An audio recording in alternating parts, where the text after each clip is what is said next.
ma chère ambassadrice, j'espère que tu vas bien, je suis content.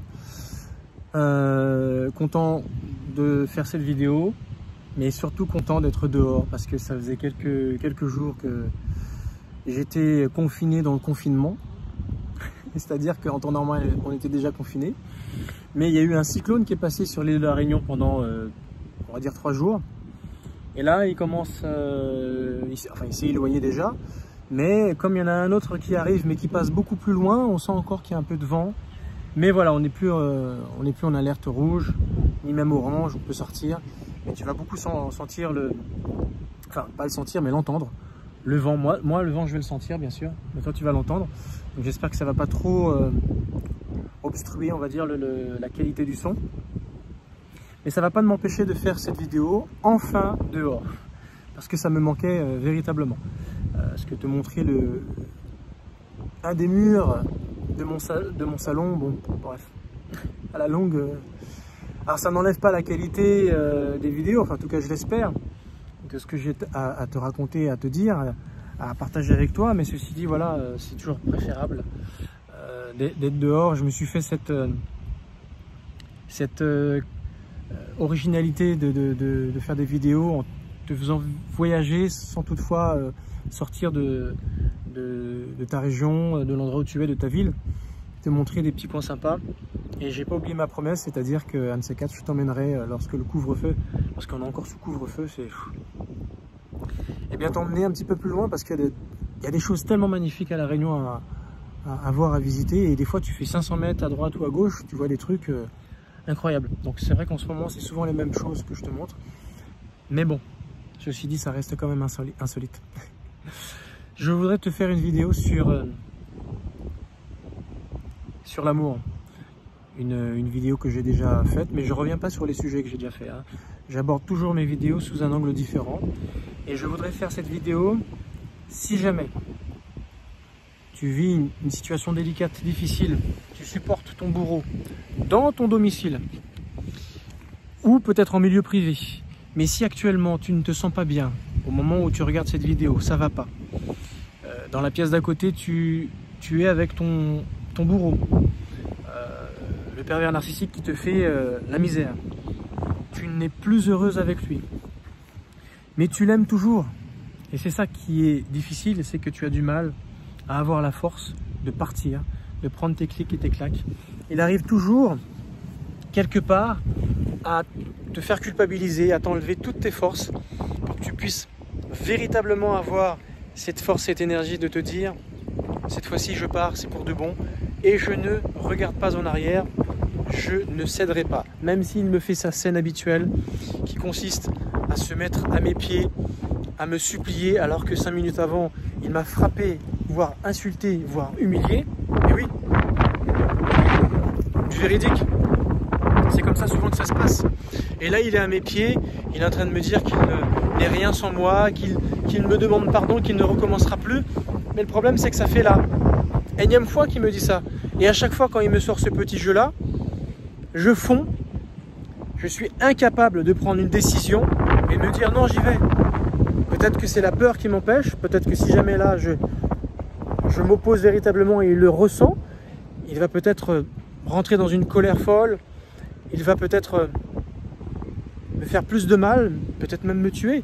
Pour peu que tu aies un enfant, un nourrisson entre les mains, tu peux comprendre à quel point c'est difficile et délicat d'arriver à ce type de décision ferme et définitive. Et je peux te comprendre.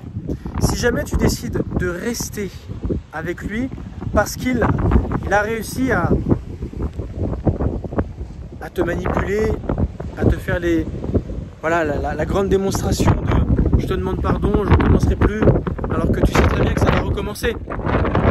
Désolé pour le tu sais pertinemment qu'il va recommencer à nouveau.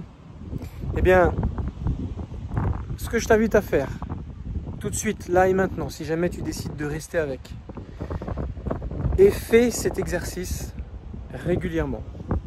À chaque fois que tu passes un moment difficile, délicat, où tes pensées auront tendance à te culpabiliser, auraient tendance à te donner envie de te taper, t'en vouloir en te disant mais pourquoi je suis faible, pourquoi je n'y arrive pas. ne rentre pas dans ce jeu-là. Ne te fais pas plus de tort. Si tu restes, c'est que quelque part au fond de toi, tu décides de rester. Parce que tu n'as pas encore la force nécessaire pour pouvoir partir, ou pendant quelques jours, le temps de réfléchir, tu n'as pas encore cette force. Mais ce que je t'invite à faire par rapport à l'amour, il y a une astuce qui est très très puissante. Quand toi tu n'es pas bien, plutôt que de laisser le petit vélo tourner dans ta tête et te rabâcher toujours ce que tu es en train de vivre de difficile, ce qui aura le don de te plonger dans un état dépressif, qui aura le don de te faire prendre, des décisions négatives, néfastes pour toi, soit prendre une substance illicite, soit prendre une substance toxique, boire un verre de trop, ne rentre pas là-dedans. Ce que je t'invite à faire, c'est de penser à une personne auquel tu sais au fond de toi qui te veut du bien, qui t'aime, et que tu voudrais simplement prendre de ses nouvelles. Tu n'es pas obligé d'appeler si jamais tu ne te sens pas à l'aise et que tu risques de pleurer, ou que tu risques de devoir répondre à ces questions parce qu'il va ou elle va sentir que tu n'es pas bien, et c'est peut-être pas ça que tu veux, mais écris un texto, envoie un mail, mais pense à quelqu'un d'autre. Aide une personne qui a peut-être besoin d'aide, qui est peut-être dans une situation aussi délicate que toi, dans un autre contexte, mais qui n'est pas bien et qui a besoin d'un soutien. Et tu décides de l'aider en lui envoyant un encouragement, des félicitations, une idée positive, en essayant de lui changer ses idées. Fais cela. Et si tu dois passer 5, 10, une demi-heure, 1 heure, 2 heures à faire cela, fais-le. Parce que c'est ce qui va combler toutes les substances illicites, toutes les substances qui risquent de te retourner le cerveau, de te faire te morfondre encore plus sur ton sort, parce que tu ne seras pas bien. Ça va juste te permettre de divaguer, d'oublier un petit peu la situation que tu es en train de vivre. Mais quand ces effets se dissiperont, tu récupéreras ton mal-être. Et c'est surtout pas ça qu'il faut faire. Fais véritablement cet exercice, je t'assure que ça fonctionne. Pour l'avoir essayé, pour l'avoir conseillé et pour avoir eu des retours, je t'assure que ça fonctionne. Il y a une règle toute simple en spiritualité, non religieuse et religieuse. C'est de laisser l'univers, c'est de laisser le temps, c'est de laisser les énergies, c'est de laisser les synergies, c'est de laisser les synchronicités de ta vie, c'est de laisser Dieu se charger de t'apaiser. Tu as bonne conscience, tu n'es pas une mauvaise personne, ta décision de rester, elle est ce qu'elle est, ne te juge pas, ne sois pas dur avec toi. Si tu restes, tu restes. Mais fais cela. Tu verras que tout ce que je viens de te citer t'aideront à te calmer, à trouver un canal d'équilibre. Parce que toi, tu vas t'occuper de quelqu'un d'autre, de la détresse de quelqu'un d'autre. Ces choses s'occuperont de toi. Et tu verras que quelques heures plus tard, tu seras étonné de ressentir un certain calme intérieur. Véritablement, cette vidéo, elle est faite pour toi. Dans l'immédiat, essaye cette astuce. Je peux t'assurer que ça fonctionne énormément. Merci de m'avoir écouté. Je te souhaite un bon rétablissement. Ne t'inquiète pas.